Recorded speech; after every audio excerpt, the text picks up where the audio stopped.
ഇന്നൊരു സൺഡേ ദിവസമായിരുന്നു. എല്ലാവരും വീട്ടിലൊരു ദിവസം. അപ്പോൾ ഇന്ന് ഞാൻ കുക്കറിലല്ല, ഇന്ന് ഞാൻ കലത്തിൽ തന്നെ അരി ആദ്യം തന്നെ അങ്ങ് അടുപ്പിലേക്ക് വെച്ചു. പിന്നെ ഫാമിൽ നിന്ന് വാങ്ങിച്ച ആ ഒരു ക്യാബേജ് ഉണ്ടല്ലോ, അത് ഞാൻ ഇന്നാണ് എടുത്തത്. അതൊന്ന് തോരൻ വെക്കുവാണ്. അപ്പം നല്ല ഫ്രഷ് ആയിട്ടുള്ള ക്യാബേജ് ആയിരുന്നു.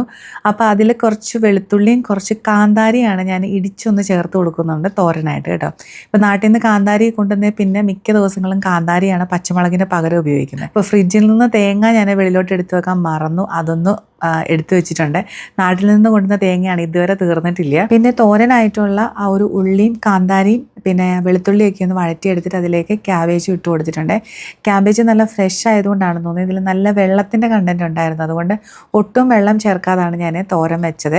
പിന്നെ ഉപ്പും മഞ്ഞൾപ്പൊടിയും കറിവേപ്പിലയൊക്കെ ഇട്ട് മിക്സ് ചെയ്തിട്ട് പിന്നെ നമ്മുടെ തേങ്ങയും കൂടി ഇട്ട് കൊടുത്തു. തേങ്ങ പിന്നെ ഫ്രീസറിൽ നിന്ന് അന്നേരം തന്നെ എടുത്തത് കൊണ്ട് പിന്നെ ആ കട്ടയായിട്ട് തന്നെ ഇരിക്കുകയാണ്. പിന്നെ ഇങ്ങനെ പൊത്തി വെച്ച് കഴിഞ്ഞാൽ അത് നന്നായിട്ട് അലിഞ്ഞു വന്നോളും തേങ്ങ. ക്യാബേജ് തോരൻ ഒരു 5 മിനിറ്റ് ആയപ്പോൾ തന്നെ നന്നായിട്ട് വെന്ത് വന്നിട്ടുണ്ടായിരുന്നു. അപ്പം മമ്മി വന്നേ പിന്നെ ഇങ്ങനെയാണ്, മമ്മിയുടെ പുറകിൽ നിന്ന് മാറത്തില്ല. അല്ലെങ്കിലും മമ്മിയായിട്ട് ഭയങ്കര കൂട്ടാണ് ആള്.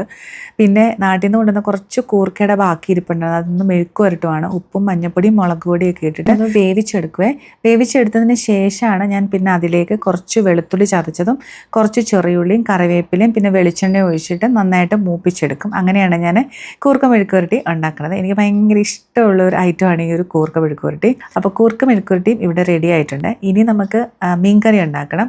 മീൻകറിക്കായിട്ട് ഞാൻ എപ്പോഴും ഏതെങ്കിലും ഒരു പാനിലേക്ക് അതിൻ്റെ മസാലയൊക്കെ റെഡിയാക്കിയിട്ട് ഞാൻ ചട്ടിയിലേക്ക് ഒഴിച്ചു കൊടുക്കുകയാണ് ചെയ്യുന്നത്.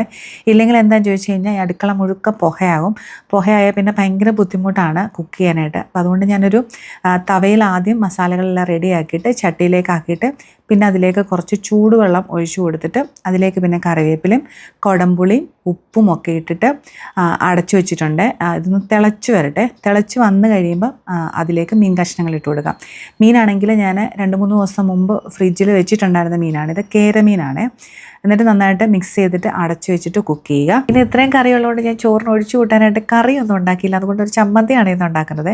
തേങ്ങ, കാന്താരി, ചെറിയുള്ളി, പിന്നെ കുറച്ച് പുളി, ഉപ്പ്, കറിവേപ്പില ഇത്രയും മിക്സിയുടെ ജാറിലേക്ക് ഇട്ട് കൊടുത്തിട്ട് നല്ലതായിട്ട് അരച്ച് നല്ല മഷി പോലെ അരച്ചെടുക്കുക. എന്നിട്ട് നന്നായിട്ട് ഉരുട്ടിയെടുക്കുക. നമ്മുടെ കാന്താരി ചമ്മന്തി റെഡി ആയിട്ടുണ്ട്. നല്ല ടേസ്റ്റായിരുന്നേ. അപ്പോൾ ചോറും ഞാൻ ഊറ്റിയെടുത്തിട്ടുണ്ട്. അപ്പോൾ ചോറ് എന്നിട്ട് അടിയിൽ അതിൽ വെള്ളമൊക്കെ ഒന്ന് വറ്റിച്ചെടുക്കാം. അപ്പോൾ മീൻകറി സെറ്റായിട്ടുണ്ട്. അടിപൊളി മീൻകറിയായിരുന്നു. പിന്നെ നമ്മുടെ കൂർക്ക മെഴുക്കുവരട്ടി റെഡി ആയിട്ടുണ്ട്. ക്യാബേജ് തോരൻ റെഡി ആയിട്ടുണ്ട്. പിന്നെ നമ്മൾ കാന്താരി വെച്ച് അരച്ച ചമ്മന്തി റെഡി ആയിട്ടുണ്ട്. അതായിരുന്നു ഇന്നത്തെ ഉച്ചയ്ക്ക്.